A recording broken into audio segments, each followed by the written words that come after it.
Thanks. Welcome, everybody. Hey, Alison.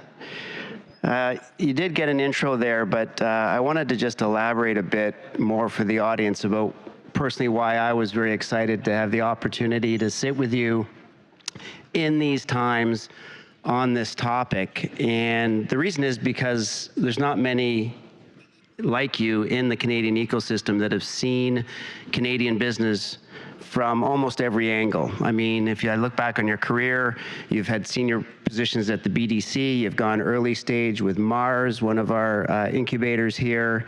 Of course, now in your role as the EDC, you've been investor, you've been fund-to-fund manager, you've seen it all. So some of the questions and directions that the topics are gonna go, I think you're ideally suited to answer. So this is gonna be great and appreciate the opportunity. You did comment to me earlier when we were prepping, you said, you know, you were surprised. It's been 9 months you've been on the roll at EDC.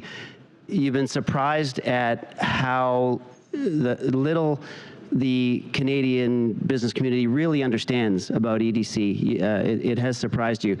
Let's use this opportunity to start by talking about EDC.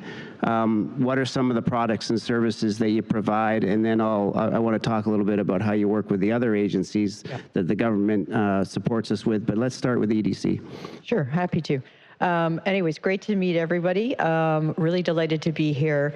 As Bruce is saying, it's 9 months into this role, but actually earlier in my career was about 15 years at EDC, in and out of Asia, lots of other things, as you said, being an investor. When I think of coming back full circle now to being back at EDC as CEO, I think I have been amazed that despite all the years and all of the work that EDC's done over the years, we're still not that well understood because we are a bit of a strange entity. So technically we are Canada's official export credit agency. So what most other countries would call an EXIM bank, export-import bank, right? So we're there to support Canadian companies who are going abroad in terms of either needing financing so that their buyers can buy their product, needing protection against their exports of non-payment by their foreign buyers, so that might be export credit insurance. It might be they need to put up a bond or performance bond, and we would provide the bonding insurance so that they wouldn't have to draw on their line of their working capital facilities, so we insure the bank. We do a lot of guarantees to banks to allow them to give more working capital to Canadian companies who are doing international operations. And of course, we have the largest project finance team in the country, which nobody knows about. Having supported a lot of the key Canadian industries that have been so active globally, whether that's in infrastructure and mining and energy. And then, of course, we have an equity program, which you and I have spent a lot of time together involved in. Yeah, you're always there to support equity, too, which is great. Yeah. So on the early stage, as well as into the private equity side. So it's a broad range of things we do. And, you know, that's about 27,000 customers, about 123 billion of trade facilitation each year we do, about 23 billion of that in emerging markets. You know, a footprint globally, 25 representations, offices of types abroad.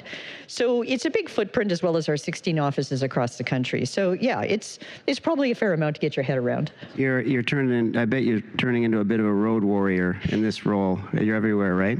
Well, that's okay. So having spent half my career sort of in Asia, it kind of feels like coming back to normal. There you go. So, I mean, I know a lot of the entrepreneurs in the audience and a lot of you know, companies, really part of the challenge in Canada is navigating who supports what from a government perspective. So, you know, how do you work with the BDC, for example? You might want to touch a little bit on the FCC, CCC. I mean, and especially in these times, which we'll get to, you know, how are you working together and you know, how best can we navigate? Yeah, it's business people. It's a good question. Sometimes we sound like an alphabet soup of crown corporations, I know. And yet we all do play very key roles. There's a little bit of overlap, but quite distinct. So, for example, the Business Development Bank of Canada, BDC, more early stage, more focused on those small and mid-sized companies who often aren't exporters yet. or our early stage technology companies, we tend to come in when those companies start to grow to a scale where they've got positive cash flow, they're really starting to export. But we also have distinctive products. We're the only group who does insurance, so protection of insurance, as I said, against non-payment by buyer. We are the only group who would do like bonding and project finance at that big end, right? So I think when I look at the coordination, I would say that often there is an earlier engagement by BDC. Some of that stuff gets handed off to us. And then you have specialized groups like Farm Credit Corp, amazing partner of ours that we work with when we're working in the agriculture industry, where we're trying to do things together in different and creative ways, right? One of the biggest areas in Canada that we've talked about for success, for scaling up and increasing our global exports, which I think is the core of what we're supposed to be talking about here today, I'd say, is to work with Farm Credit Corporation and saying, how do we take our most successful larger companies and scale up their operations? Yep. Do they need better logistics? Do they need to have a bigger facility for the production of some kind of a, if they're doing a processing of grain or of canola seed or anything like that? Can we work together with you to build up the facility so that they can extend the scale of what they're doing to go into multiple markets? So certain crowns are specialized like that. With CCC, for example, which I think you mentioned, Canadian Commercial Corp, in defense, and EDC is now back supporting defense and security industry in Canada, which of course is by nature very export oriented and will continue to grow. So as we see engagement more into Europe, as our government has focused on as an area of core growth for Canada, we would possibly at times be working with CCC, who does a lot of direct government-to-government arrangement of contracts in areas like defense and other areas that are much more structured. And I think in prepping for this and in conversation with you, and as a lifelong entrepreneur, that's dealt my entire career with Canadian banks, for example, and you develop a pretty good understanding of what they'll support and what they won't support. And fortunately, unfortunately, in our history, it's been relatively conservative. And I'm struck by the type of things you will look at, which we as company operators and investors would be surprised. So you're supporting mandates that won't necessarily be supported elsewhere, and I think that's a really important message for the room to understand. Like we would tend to hesitate to approach you because while the bank wouldn't necessarily support that, so I'm going to assume that if they won't, then it might not be worth approaching the EDC. Can you talk to that a little bit? Yeah, I think it's important to first of all point out we are very deep partners to the banks. So we do a lot of guarantee products to them where we will, as I said, provide an export guarantee to them to take some of that risk off their books so that they will provide more working capital to Canadian companies. But over and above that, we can participate with them if they feel they're too exposed to a particular company, so we might join their syndication. But more importantly, we'll often do those things that they're not prepared to do. And that might be, for example, a Canadian company who is setting up in a jurisdiction where they have not the appetite to go. So that might be somewhere in Asia, that could be somewhere in a country in Europe where they don't have a particular sort of appetite or understanding of the risk. And we would, for example, finance that facility based on the local security often and risk of what we're setting up as separate from their core security they're taking in Canada. So one of the things we've been really trying to get across as our message is that we're a big believer that Canada is going to grow not just by shipping from this country, but by doing M&A and having a global footprint of operations in other jurisdictions.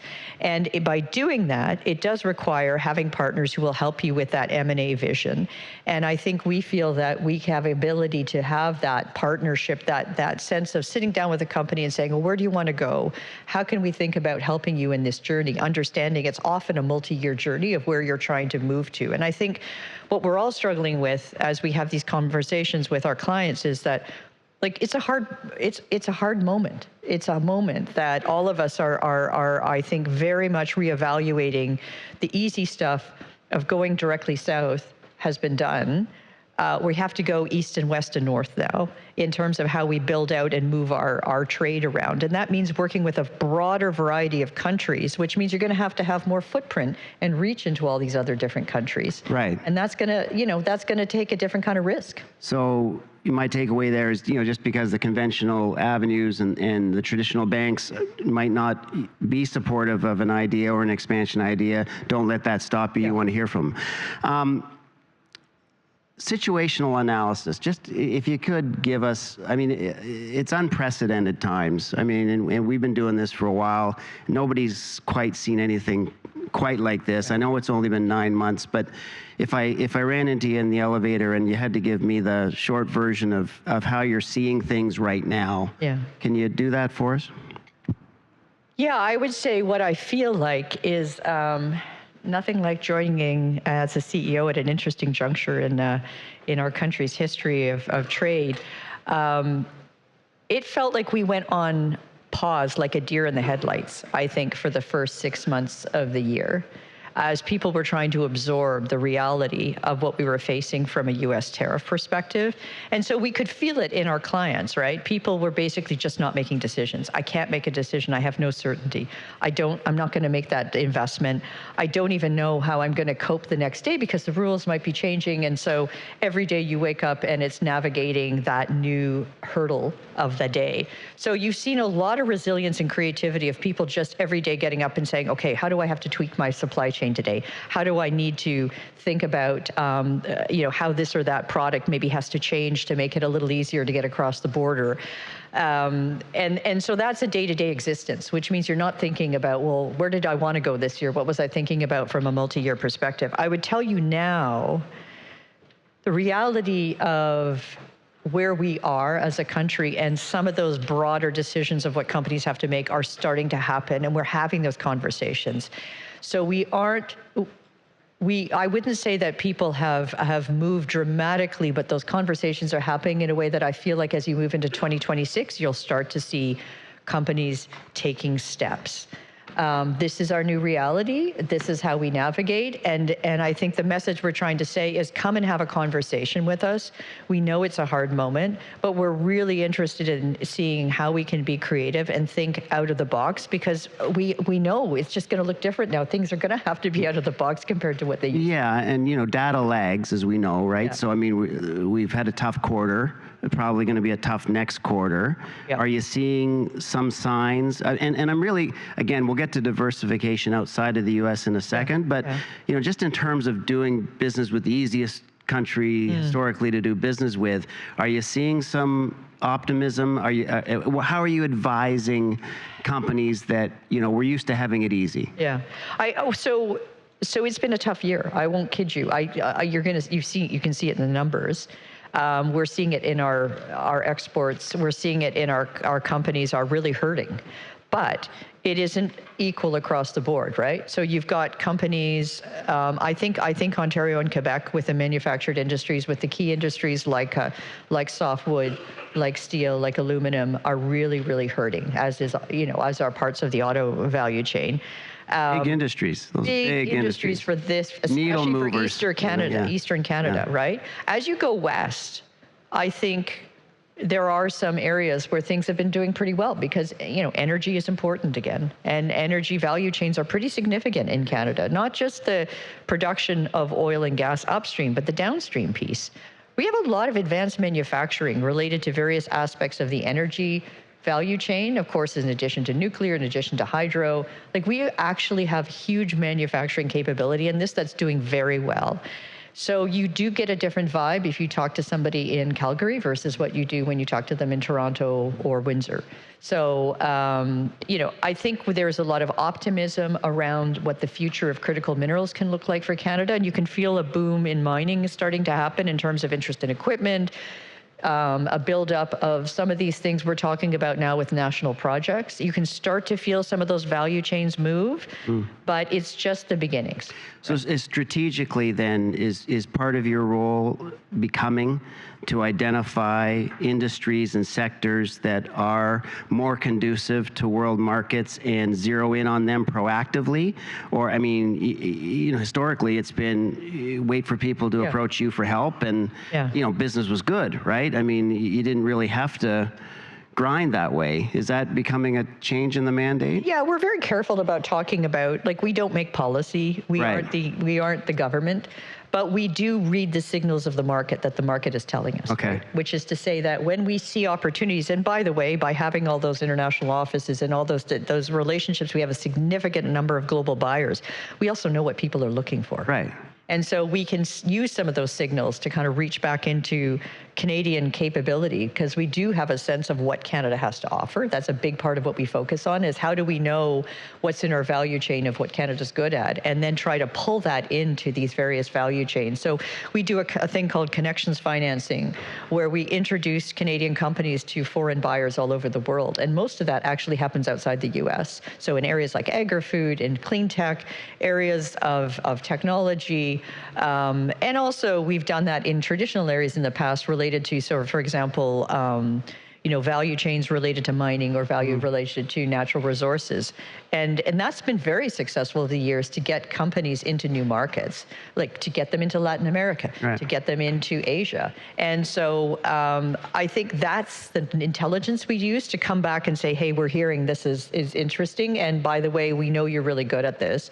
And if you're interested, we can help you really think about growing to be in even more markets than you're in now. And you've told me a couple of times you don't talk politics, but your old boss, I can't remember his name, Katy Perry's boyfriend, he didn't cover us in glory with the India-China relationships. Can you at least discuss whether we're getting better at opening up those markets? How are our relationships with those two large markets that we somehow managed to get angry over the last decade? Yeah, well, for someone who lived I lived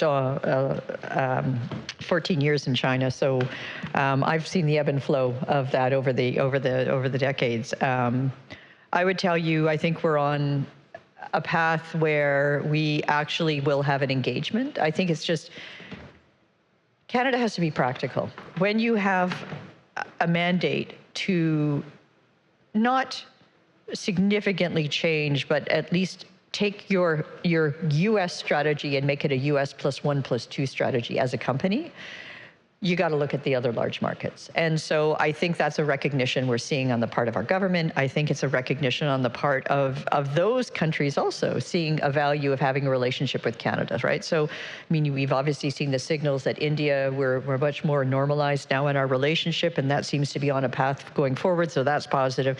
But even with China, there's obviously discussions going on to see if we can take the temperature down on that relationship, and I think that's important. I think it's positive, because in a market that we're facing where we have to have a diversified way of looking at where do we find our trade partners, there's no one country that will make up for whatever the loss you might be for you as a company of certain share in the United States.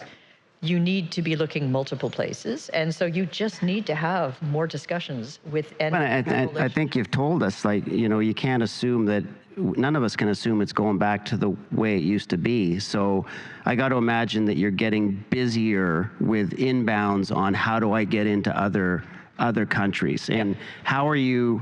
We've had it so easy for so long, and it's been such a large available market. As young companies that aren't used to going outside of North America look to go global. I mean, how are you advising them? What kind of inbounds are you getting? Are you seeing a lot more of it? Are we shifting the needle? I mean, people have said, more than once that, Trump may be the best thing that's happened to Canada in terms of a wake-up call. I mean, I know you're not really about the interprovincial stuff that's going on with EDC, but talk to us a little bit about the changes that you are seeing. And it's been a tough little bit, but I'm a patriot and an eternal optimist, and spread some goodwill, some good hope to us as to what you might be seeing, how we're reacting. We're resilient people. I think we are, but I often think that, I don't know who is it who tends to me that Canadians don't respond to opportunity, they respond to crisis. Which means that we probably wait until it has to be a very urgent thing before we pick up and do something very hard and very different. I think we're at that moment. It's that break glass moment, as a quote is often used. I think we're capable because I've gone across the country in my first 9 months and I've talked to a lot of companies and I've been incredibly impressed. I would tell you that deselection by Canadian companies of an opportunity to grow is a big issue, right? Just deselecting yourself and saying, yeah, I don't know about that. I don't know if I can find the partners. I don't know if I can if I really want to commit to that. But it's like, actually, I am seeing a change in attitude of a certain generation, and I think a certain sort of stream of exporters and Canadian companies, because they do see that this is a pivotal moment. And I think they do see that there is a Team Canada approach. At least there's a lot of people around here who want to help you. And I think that's the message we want to keep reinforcing. And I think the one thing also is that Canadian companies are actually by nature more resilient than we think, because they generally operate with less capital, with less technology, with less brand awareness. And so they have to work harder to get there. And I've had a lot of groups that I know who invest in Canadian companies as they might in US companies. They say, yeah, no, the Canadian companies are more tenacious. They can get there because they're scrappier, right? So I believe, and I have the faith, and I see a lot of good companies. It's like, how do we take them from being 150 million to 300 to 600 and up, right? That was always the challenge. That's where you have to grow, I think, over time by having M&A, and you have to have footprints in other markets. You can't do everything from Canada. And, back to, you being the ideal person to answer this question, because it's, BDC, EDC, Mars, working with the government over many years. I mean, we also haven't done a great job of supporting our own in terms of when we wanted the government wanted a contract done, right, or favoring our own very capable. I'll talk about tech. I come from tech. Very capable technology companies that could have done the job, but it goes to the U.S. because for whatever reason. Are we getting better? Is this crisis forced us to, forget the elbows up, just like work together, EDC, BDC, the government? Are we moving quicker, right, when we sense opportunities? Talk to us a little bit about, because you've been in the catbird seat to see change. You've been, business is easy, money's plentiful, it's getting a little tougher. Now it's really tough. Talk to us about the change you may have seen over your tenure. I think it is changing. I think you've heard the signals that Canadian procurement is first and foremost, including in the digital side, right? And I actually think, again, an area that I'm going to point out, right? There's a whole bunch of stuff we have to do in infrastructure because we need to move more product, and you have to have better infrastructure to move more product to more markets. But there's one thing that's easier to move, and that's services and export of electrons with digital services, right? That's really easy to export. And technology companies are global by nature, and there's no reason we shouldn't be, our technology companies, going beyond the US. Often it's just, it's just nobody ever bothers to tell them or think about that, right? We didn't have to. No, we didn't have to, but I think we do. Big. I think we do now, right? And I think that we have to really cultivate that next generation of what Canadian trade looks like. It doesn't look like the past. It's not just raw materials. It's not just, certain kinds of goods. There's a whole service and invisible and digital trade that's key. And we need to have sovereignty in the solutions we're providing. And I think that's what you're starting to hear in that Buy Canadian. It's like, how do we bring coalitions of Canadian solutions together to take them then into global markets and say, here is a Canadian solution for a cloud stack. Here is a Canadian solution for this vertical of AI. And there's absolutely no reason we can't do that. And I think you're going to start to see that much more. Good to hear. What's your sort of most untapped country that as you travel the globe, where Canada hasn't maybe had a large presence where you think it's a good opportunity where we should focus more, irrespective of vertical or whatever, Yeah. just, not necessarily the place you like traveling most or what have you, but just. Yeah, I'm going to give you two because I know we were talking about. I'm going to give two. So one out of Europe, I think, is what I call New Europe, which is basically Central and Eastern Europe. So Poland is going to be massive for defense for us. It's going to be massive for areas of potential infrastructure. I think there's a lot there we can do. And that is a very interesting country where there's actually a lot of cultural ties as well. I think we can really deliver on certain areas of our, maybe let's call it our traditional areas of strength in engineering, infrastructure, certain areas of energy. The other, though, is Japan, in my view.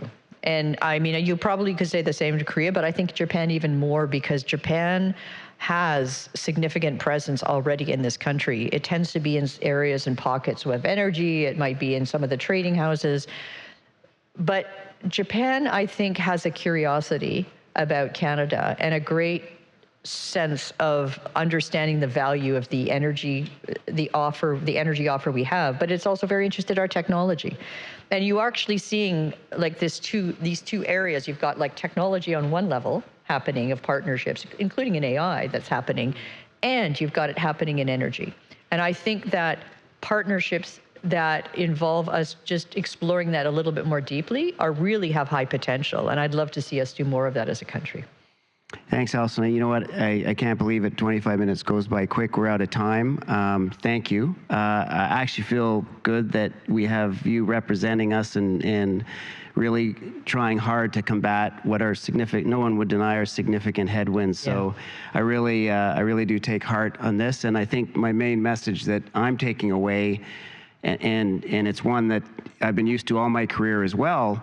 When you bump up against roadblocks that may be conventional ones, banks, traditional financiers, we've got groups here that are highly vested in growing the country and are more than willing and extra willing now to lend a hand. So thank you very much and appreciate the time that you took with us today. Thank you.